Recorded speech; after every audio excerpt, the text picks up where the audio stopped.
Live from downtown Detroit, home of WDIV and Click on Detroit, Local 4 News at 6 starts now.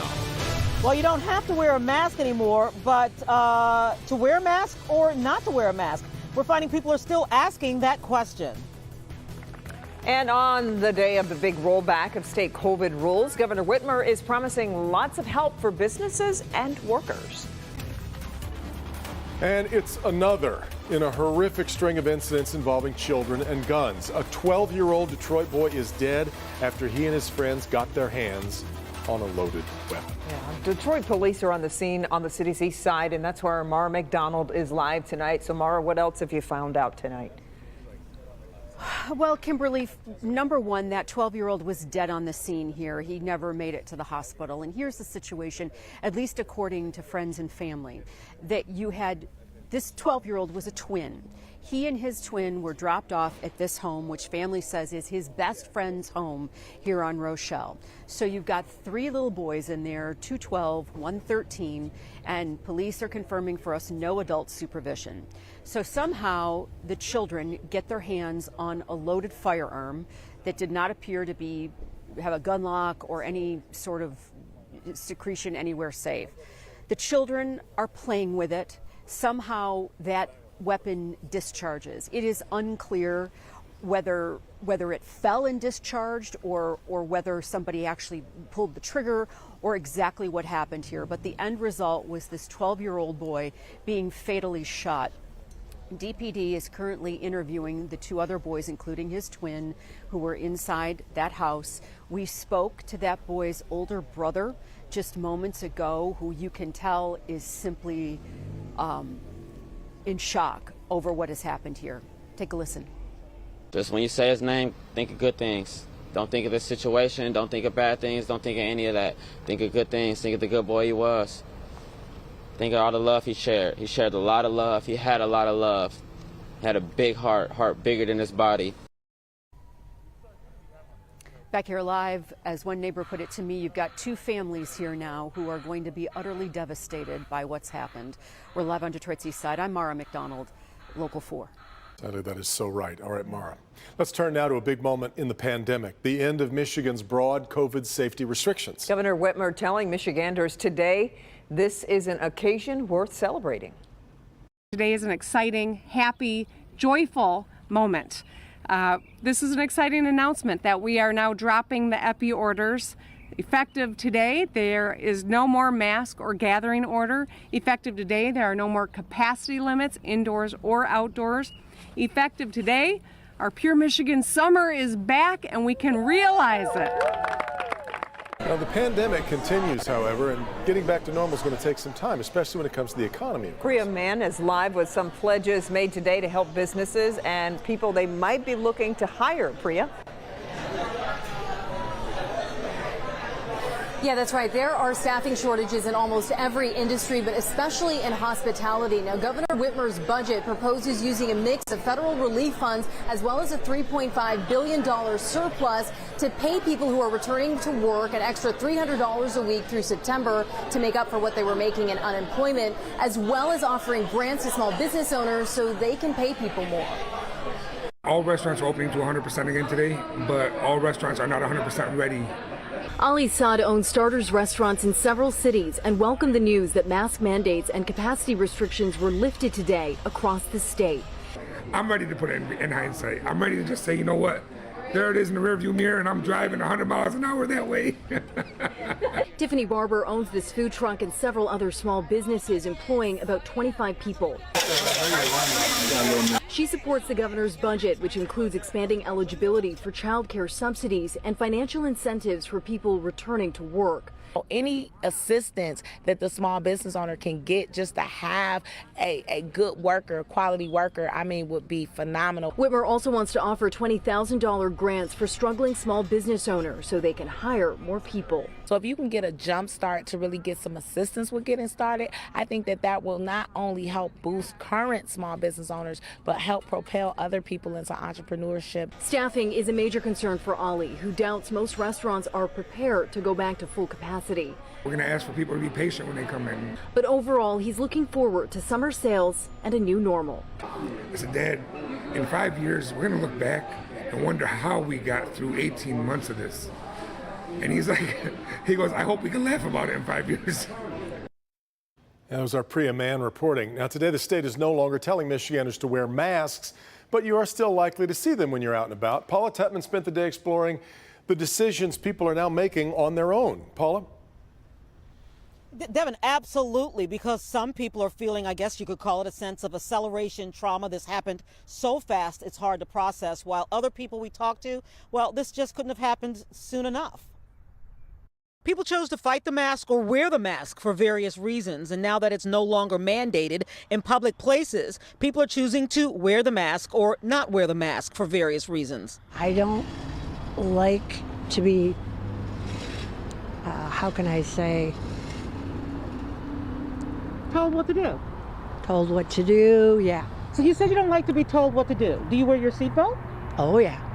But you're being told to do that. Yes. Camille Van Polvardi and her husband had COVID. She is not able to get vaccinated yet and not sure she will when she can. She chooses not to wear a mask. I guess I feel like I've already had it, so I probably won't, have it again. For Anita Noor, whose entire family is in the medical dental profession, mask wearing is a given at the office, but not in public.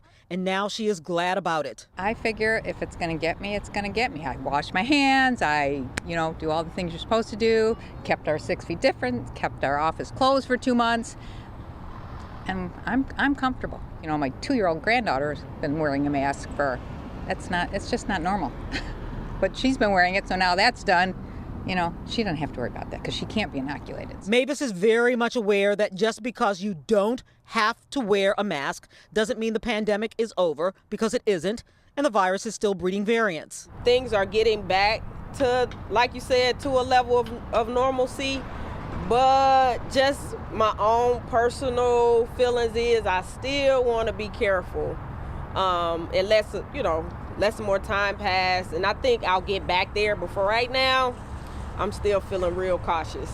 And here's what our own Dr. Frank McGeorge has to say about dropping the masks as a mandate. If I'm inside a crowded area, personally, I'll choose to wear a mask to protect myself from any stray coughs or sneezes and to help other people feel more comfortable around me. Masks are not all or none. They're still useful anytime that a person might be infected to protect others, and then whenever you think your exposure risk is higher. It's a personal choice now that they aren't mandated. Looking at how distancing and mask use essentially eliminated other respiratory infections this winter, it really makes sense to choose masks anytime that you're sick to protect others, and also use one when you feel like you're in a more potentially contagious environment in order to protect yourself. Yeah, and you know what Dr. McGee and other health officials will tell us is there is still a pandemic, regardless of the mandates. Some people are trying to figure it out, and other people not so much. Guys? All right, Paula. Now, meantime, the state is reporting 91 new COVID cases and 15 more deaths over the last 24 hours. Vaccine rate right now has come up a little bit, 61.2%.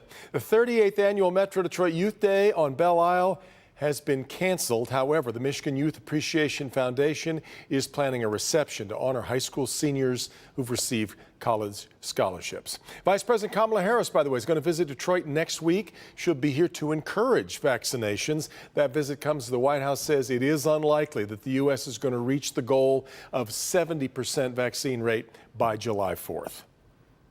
In a Local 4 News update, a Canton Township police officer is the victim in a deadly shooting in Brighton. 48-year-old Edward Yaxt was a 21-year veteran of the force who most recently served as a school resource officer. He was found shot to death Monday at his home off Rickett Road near Grand River. Investigators say he was killed by his 18-year-old son, who later turned himself in. Police are not releasing his name until charges are filed, and that could come later this week.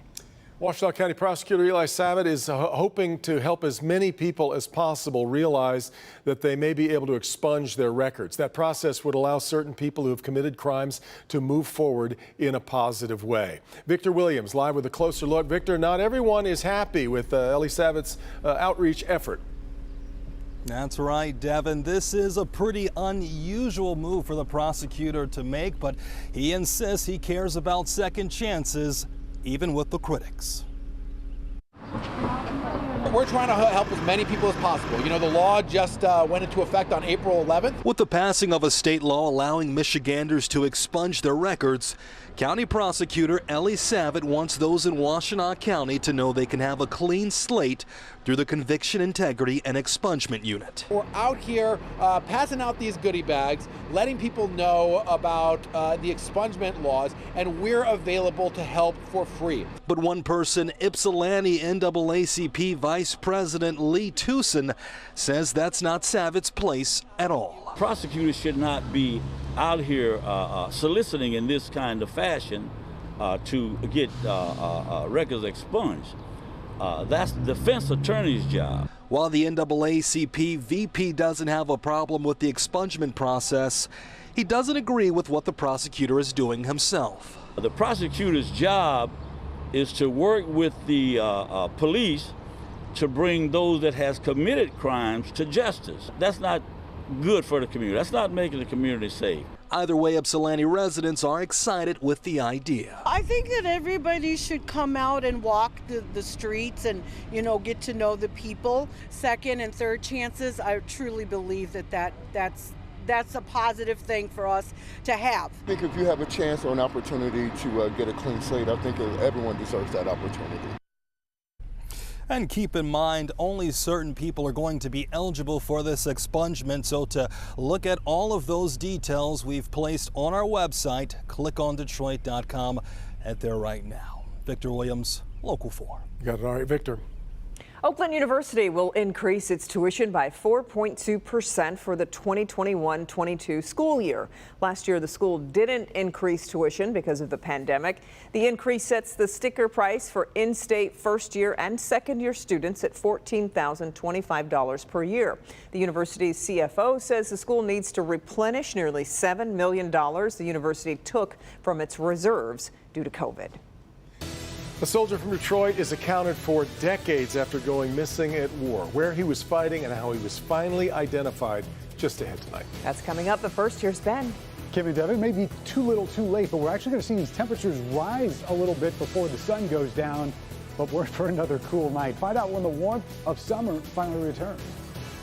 It's the X factor in the midst of Michigan's reopening, the Delta variant.